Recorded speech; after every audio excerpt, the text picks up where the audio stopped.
다음에 말씀드릴 내용은 접근 가능한 관광, 접근 가능하다. 뭐 아는 표현이겠죠. 접근 가능하다. 근데 관광에 접근 가능한 관광이 뭐지? 이렇게 의아할 수 있을 거라고 생각이 듭니다. 관광이면 그냥 관광이지 접근 가능한 관광이란 무엇일까 알아보는 시간이 갖도록 하겠습니다. 그 유엔은 전 세계 국가의 연합이라고 할 수 있죠. United Nation. 거기에는 전 세계 국가가 연합한 기구들이 산하에 여러 개가 있습니다. 특히나 이제 관광을 중심으로 한 기구 이름을 뭐라고 하냐면 세계 관광기구 UNWTO라고 합니다. UNWTO는 전 세계 관광과 관련된 데이터라든지 어떤 정책이라든지 또 새로운 어떤 방향을 제시하는 그런 역할도 합니다. 근데 UNWTO에서 유엔의 산하 있는 세계 관광 기구에서 이야기하는 상당히 중요한 것이 지난번에 소개했던 지속 가능한 관광이라고 말씀드렸죠.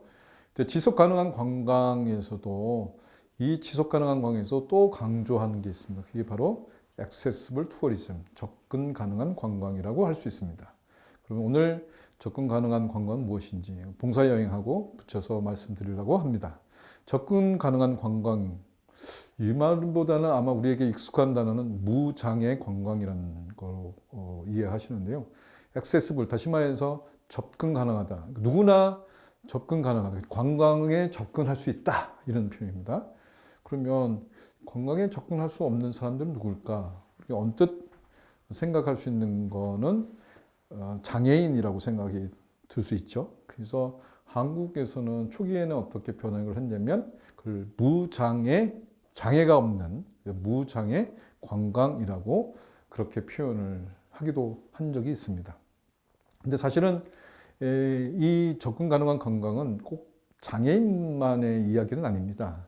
그래서 제가 오늘 소개를 할 것은 바로 이 접근 가능한 관광, 장애인, 무장애 이런 게 아니라 조금 더 구체적으로 얘기한다면 장애인뿐만 아니라 시니어, 나이가 많거나 아이들, 아주 어린 유아 아이들을 데리고 있는 가족이나 그 사람들까지 포함해서 임산부도 포함할 수 있겠고, 그래서 지금은 따지고 본다면 그냥 여성들 단독 여행을 한다든지 이럴 때도 접근 가능해야 된다는 거죠. 그래서 투어리즘 포올이라고 해서 누구나 관광을 할 수 있도록 해야 되는 모두를 위한 여행이라고 또 표현하는 것이 이 접근 가능한 여행이라고 이야기할 수 있습니다.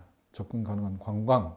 다시 말해서 장애인, 또 시니어, 나이가 드신 분이나 병약한 사람, 그 다음에 어린 아이들이라든지 또 그 사회적 약자라고 할 수 있는 관광의 약자 이런 분들도 누구나 여행할 수 있도록 해야 된다. 이런 취지를 얘기를 할 수 있습니다. 그래서 그러면 무장애 또는 그런 표현을 우리에게는 알 수 있겠지만 이제부터는 접근 가능한 관광이라고 이해하시면 좋겠고요. 여기 이제 그림을 잠깐 보시면 손쉽게 이해할 수 있도록 되어 있죠. 그래서 휠체어를 타시거나 가족하고 다니거나 또 아이들하고 여행하거나 또 장애인이거나 그런 사람들이 여행을 하는데 아무 불편 없이, 다시 말해서 그것에서 접근이 손쉽고 할 수 있는 관광을 만들자라는 취지가 접근 가능한 관광이라고 말씀드릴 수 있을 것 같습니다. 자, 그렇게 되면 이제 좀 개념을 이해할 수 있는데 지금부터 이제 좀 더 세부적으로 이 접근 가능한 관광이란 어떻게 적용되는지 살펴보도록 하겠습니다. 접근 가능한 관광 중에 우리는 이제 장애인과 관련된 얘기는 이미 많이 알고 있기 때문에 그 부분은 이 장에서는 좀 빼고요. 다른 것들을 또 강조해서 말씀드릴까 합니다. 그게 뭐냐면 먼저 얘기를 드리고 싶은 건 뭐냐면 시니어라고 하는 거죠. 시니어는 그럼 몇 세부터 시니어라고 얘기할까요? 65세 이상의 성인들을 일컬어서 시니어라고 하는데요. 유럽에서는 보통 5명 중에 1명이 60세 이상이라고 하고요. 그 다음에 그 중에 65%가 접근 가능한 관광의 타겟 또는 그 참여자라고 할 수 있다고 얘기를 해요. 어쨌거나 우리나라에서는 좀 다른 것이긴 한데 시니어라고 하는 분들의 입장에서 보면, 시니어 입장에서 보면 우리가 좀 불편한 것들이 많은 것 같아요. 불편함이 어떤 게 있냐? 첫째는 시니어들이 여행할 수 있는 여행지에 관련된 정보가 너무 취약하다는 거예요. 그래서 65세 이상의 성인들 또는 시니어 사람들이 여행을 하는데 상당한 정보에서부터 또 실제로 여행지에서 또는 여행하는 과정에서의 체험까지 모든 것이 약간 불편하다라는 이야기가 많습니다. 그리고 보통 이제 전체 인구 중에 65세 이상의 인구가 전체 우리나라 인구 5천만 명 중에서 20% 정도를 차지할 수 있다고 얘기해요. 그래서 앞으로 지금 현재 한 14%가 시니어라고 한다면 조만간에 7년 후에는 2000년대 후반에, 2000년도, 7년 후에는 약 20%까지 차지한다는 거, 상당히 많은 인구의 20%를 차지한다고 하는 거죠. 그럼에도 불구하고 시니어들이 적당하게 여행할 수 있는 환경이나 그런 정보나 이런 것들은 좀 취약해서 문제로 대두되고 있습니다. 그 다음에 말씀드리고 싶은 거는, 시니어들의 가장 문제점으로 얘기를 하는 시니어 분들이 관광하는데 가장 큰 문제점을 본다면 네 가지를 얘기를 할 수 있는데요. 하나는 관광에 대한 정보가 부족하고 서비스가 적절하지 않고 관광 상품이 시니어들을 위한 상품이 그렇게 많지 않다고 얘기를 하시고 마지막으로 그 상품의 가격 자체가 좀 부정적이다라고 하신 분들이 많습니다. 그래서 앞으로 여러분들이 혹시 이런 시니어도 관광 인구 20%를 대상으로 해서 관광 상품을 개발한다고 생각한다면 시니어들이 요구하는 니즈에 맞는 그런 것들을 한번 생각해보고 그분들이 제일 좋아할 수 있는 여행 그런 프로그램을 하면 어떻겠는가 한번 생각해 보시면 좋겠어요. 제가 아는 몇몇 대학 청년들, 학생들에서 대학생들이 이 시니어 관광으로 해서 특화된 상품이나 프로그램을 개발하는 데가 적지 않게 몇 군데가 있는 것 같아요. 그래서 여러분들도 한번 조사 연구를 해보시면 시니어를 위한 여행 프로그램을 개발할 수 있지 않을까? 아니, 꼭 시니어가 아니어도 여러분들 그냥 그런 개념으로 생각하시는 게 아니라 부모님을 떠올려도 좋을 것 같아요. 과거에는 무슨 효도 상품, 효도 여행 뭐 이런 것들이 있었잖아요. 근데 이제 그때 효도 여행하면 또 어디를 보내는 걸로만 되어 있지만 그게 아니라 함께 여러분들의 부모님이랑 가까운 어떤 친인척도 좋고 해서 아마 프로그램을 개발하는 것 그리고 그런 것을 한번 여러분들이 나누어서 개발시키는 것도 좋지 않을까라고 생각이 듭니다. 시니어 분들이 재밌는 건 적지 않은 분들이 이 공정 여행을 하고 싶어 하신대요. 그러니까 통계를 냈는데 최근 시니어 여행을 관심 있는 시니어 당사자들이 앞으로 어떤 여행을 하고 싶어요? 라고 했더니 짧게 자주 하는 여행, 그다음에 휴양을 힐링하고 휴양하는 여행 이것도 찾으셨는데 세 번째가 공정 여행을 하고 싶다고 시니어 분들이 얘기를 하시는 통계 대답을 긍정적으로 보시는 분들이 많더라고요. 그래서 기왕이면 이런 공정 여행, 지속 가능한 관광으로 여러분들 시니어 여행을 개발하시는 것도 좋지 않을까 생각이 듭니다. 그러면 시니어 여행을 만든다고 한다면 그때 어떤 것들을 생각해야 되는지 특히 이제 아까 얘기했던 접근 가능한 관광에서 주요 요소들 네 가지를 말씀을 드릴게요. 방금 전에 불평 불만이 많았던 얘기처럼 접근 가능한 관광을 할 때 중요하게 생각이 들 게 첫 번째는 정보와 관련된 거고요. 조사를 하거나 예약을 하거나 홈페이지가 이런 접근 가능한 사회적 약자들에게 적절하게 정보가 제공하고 있는지 살펴보는 것도 상당히 중요하고요. 두 번째가 교통편입니다. 교통이라 하면 뭐 대중교통을 얘기를 할 수 있고 편리하다고 생각할 수 있지만 예컨대 장애인들 입장에서 보면 또는 시니어 입장에서 본다면 구체적으로 그렇게 생각해 본다면 불편 요소들이 많이 보일 거예요. 터미널도 그렇고 대중교통 시설도 그렇고 사회 기반 시설 세 번째도 그렇죠.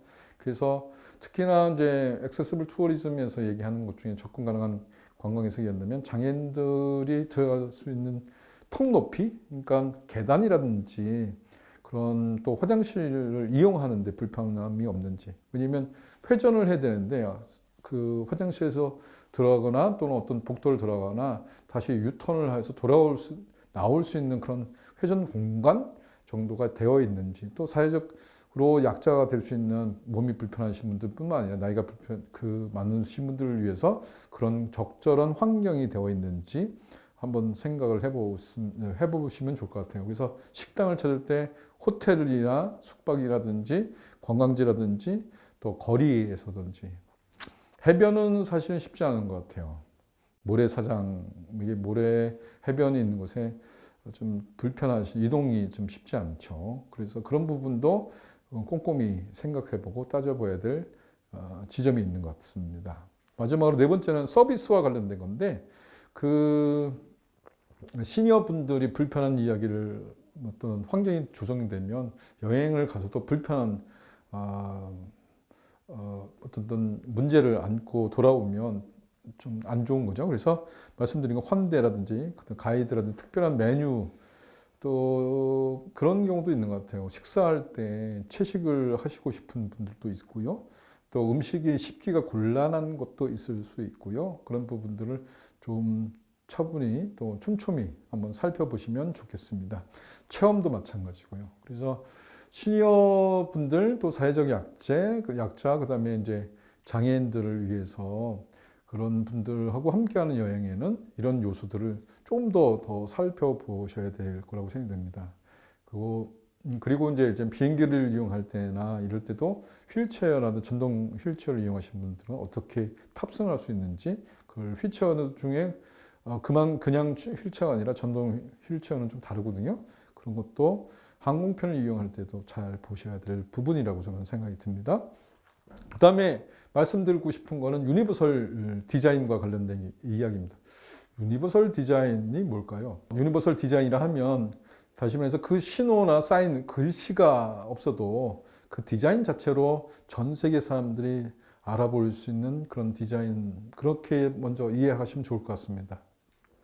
화장실을 가고 싶은데 여행지에서 화장실이라고 써 있는 글자가 안 보이면, 그 글자를 이해 못하면, 그 글자가 외국어로 되어 있으면 사실은 그 외국인들 입장에서 보면 화장실을 이용하기가 참 불편하지 않습니까?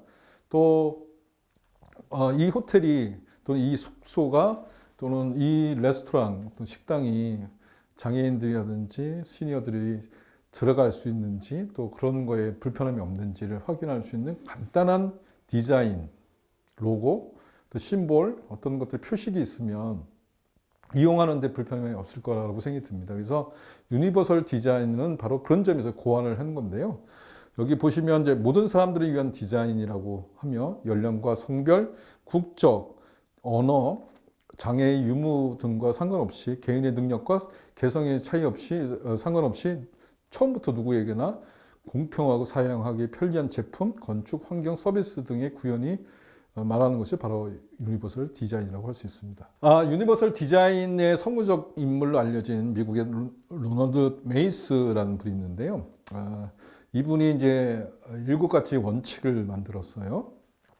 화면에 보이는 것처럼 유니버설 디자인 7가지 원칙을 볼 수 있는데, 누구나 공평하게 사용할 수 있을 것, 두 번째 사용성의 융통성, 세 번째 간단하고 직관적인 사용, 그 다음에 쉽게 인지할 수 있는 정보, 그 다음에 오류에 대한 포용력, 그 다음에 적은 물리적 노력, 그 다음 마지막으로 접근과 사용을 위한 충분한 공간. 그래서 이렇게 7가지에 대한 부분을 유니버설 디자인의 7대 원칙이라고, 7가지 원칙이라고 잡았습니다. 유니버설 디자인을 생각해 보면 우리가 보통 경우는 그렇습니다. 유니버설 디자인이라고 하는 게 외국인들뿐만 아니라, 그러니까 다시 말해서 외국에 여행 가면 그런 간단한 디자인으로 로고나 이런 거를 보면 화장실을 이용하거나 불편함이 없도록 되어 있는 데가 있어요. 보통 그 유럽이나 가면, 유럽에 보면 그런 화장실 또는 어떤 서비스 인포메이션 센터 이런 것들이 잘 되어 있어서 접근 가능한 관광을 하는데 불편함이 없도록 되어 있는 걸 잘 알 수 있습니다.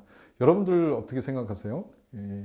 여러분들 만약 기획을 한다면 바로 이 접근 가능한 관광으로 한번 누구나 편하게 또 접근 가능할 수 있도록 여행을 만들면 좋겠습니다. 네, 지금부터는 아까 말씀드린 거에 대한 개념이라든지 왜 중요한지 이런 접근 가능한 관광 관련돼서 시니어와 관련된 것, 그다음에 유니버설 디자인 등을 말씀드렸는데요.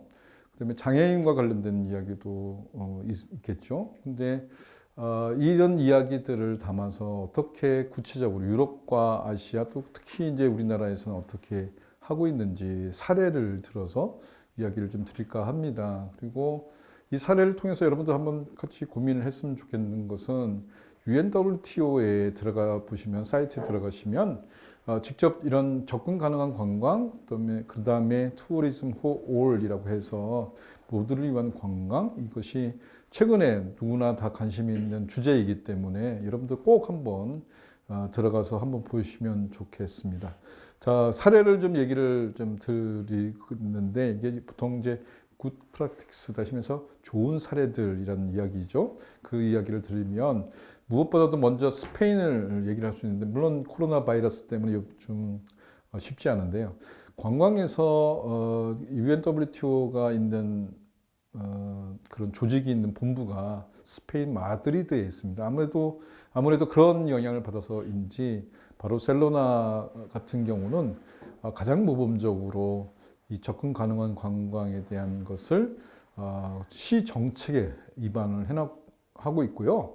그다음에 바르셀로나 같은 경우는 누구나 전 세계 사람들이 누구나 편하게 접근 가능할 수 있는 정부에서부터 액세스블 할 수 있도록 그런 도시, 특히나 편리성, 그다음에 호텔, 그다음에 식당, 그다음에 체험에 이르기까지 어느 지역에 어느 일을 가면 그런 접근 가능한 관광지로 되어 있는지 그런 정보가 상세히 나와 있습니다. 그리고 유니버설 디자인 역시도 그 도시 바르셀로나 도시나 마드리드에 가 보시면 참 잘 되어 있습니다.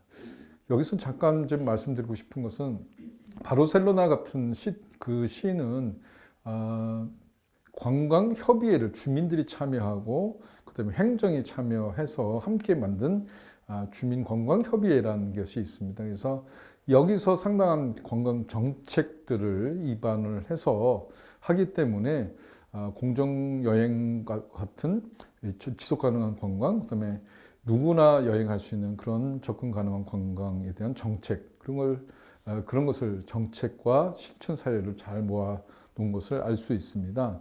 그래서 스페인 바르셀로나 한번 가시면 또는 그 시의 홈페이지에 보시면 그런 것들을 자세히 알 수 있습니다. 물론 스페인어로 되어 있는 것도 있지만 영어로도 되어 있기 때문에 잘 보시면 또 번역 가능하지 않을까라고 생각이 듭니다.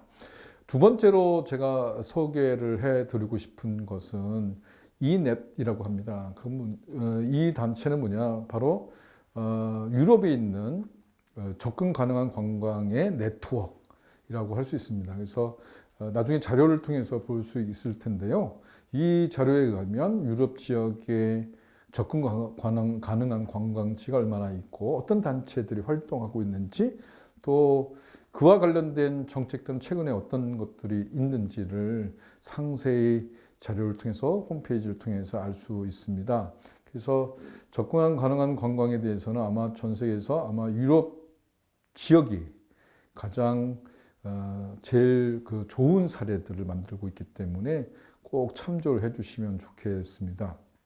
그 다음에 또 하나 소개를 하고 싶은 거는 이 아시아 지역에서는 싱가포르도 있고 그 다음에 우리나라의 경우는 사실 제주도를 좀 얘기를 드릴 수 있을 것 같아요. 제주도는 여러분들 아다시피 아무래도 모든 전 세계 우리나라뿐만 아니라 전 세계의 모든 사람들이 손꼽는 여행지로 잘 알려져 있지 않습니까? 그래서 아무래도 이런 부분에서 접근 가능한 관광 관련돼서 제주도에서는 상당히 깊은 관심과 정책을 입안을 해놓고 또 직접 장애인들이라든지 또 그런 접근 가능한 관광의 주체들이 참여해서 정책을 만들고 그런 시도를 하고 있는 것으로 알고 있습니다. 그래서 거리라든지 교통 정보라든지 그다음에 호텔에서부터 또 식당 이런 것들을 자세한 정보를 주고 또 그분들이 이용하는 데 편리성을 갖도록 하는 것들로 되어 있습니다.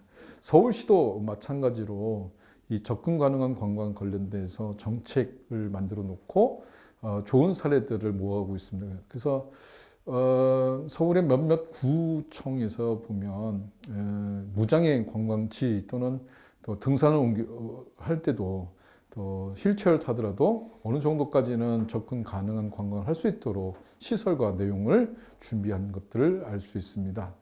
이렇게 보면 우리가 생각지도 않은 것에서 자세히 보면 유니버설 디자인도 볼 수 있고 또 장애인들이 숙소나 레스토랑 이용하는데 그런 것들을 할 수 있도록 준비를 하고 있는 것을 볼 수 있습니다. 마지막으로 제가 말씀드리고 싶은 거는 이렇습니다. 여러분들이 접근 가능한 관광을 하기 위해서는 먼저 다른 나라 사례, 그다음에 우리나라 사례에서도 잘 첨단적으로 걷는 것들을 찾아보는 것도 중요하지만 여러분들이 만약에 시니어라고 생각한다면 또 여러분들이 장애인으로서 만약에 처해진다면 또 여러분들이 그런 그 야간에 어떤 여행을 하는데 위협을 느낄 수 있는 상황이 온다면 여러분들은 어떻게 하시겠습니까? 그런 관점에서 보신다면 우리가 미리 도시를 계획할 때에서부터 또 숙소를 만들 때나 또 이용할 때나 또 식당을 볼 때도 그런 관점에서 문 높이나 또 화장실 넓이나 이런 것들을 미리 준비하고 누구나 외국인 사람이든 그런 어떤 분들이든 찾아올 수 있는데 이용할 수 있는데 불편함이 없도록 하면 좋겠습니다. 우리 원주시나 우리 대학교 캠퍼스에서도 과연 가능하면 이런 접근 가능한 관광 또는 여행자가 또는 일반 이용하는데 부족함이 없는지를 한번 확인을 해보는 것도 좋은 시도가 아니겠는가라는 생각이 듭니다. 지금까지 그 접근 가능한 관광, 그다음에 장애인들 접근 가능한 관광과 자원봉사 여행과 관련된 이야기를 쭉 소개해 드렸는데요. 제가 하나 여러분들에게 한번 드리고 싶은 주문이 하나 있습니다. 우리 원주시 캠퍼스에서도 이런 여행을 할 수 있는 곳이 어디가 있는지, 어떤 것들을 하면 더 개선하면 좋을지 살펴보고 생각해 보면 어떨까요? 그래서 지금까지 여러분들이 거처하는데 그래서 학교 오는 데까지도 교통시설에서부터 또 숙박시설 또는 여러분들이 이용하는 식당에서도 정말 접근 가능한 관광이 될 수 있는가 한번 살펴보시는 것도 좋지 않을까 생각이 듭니다.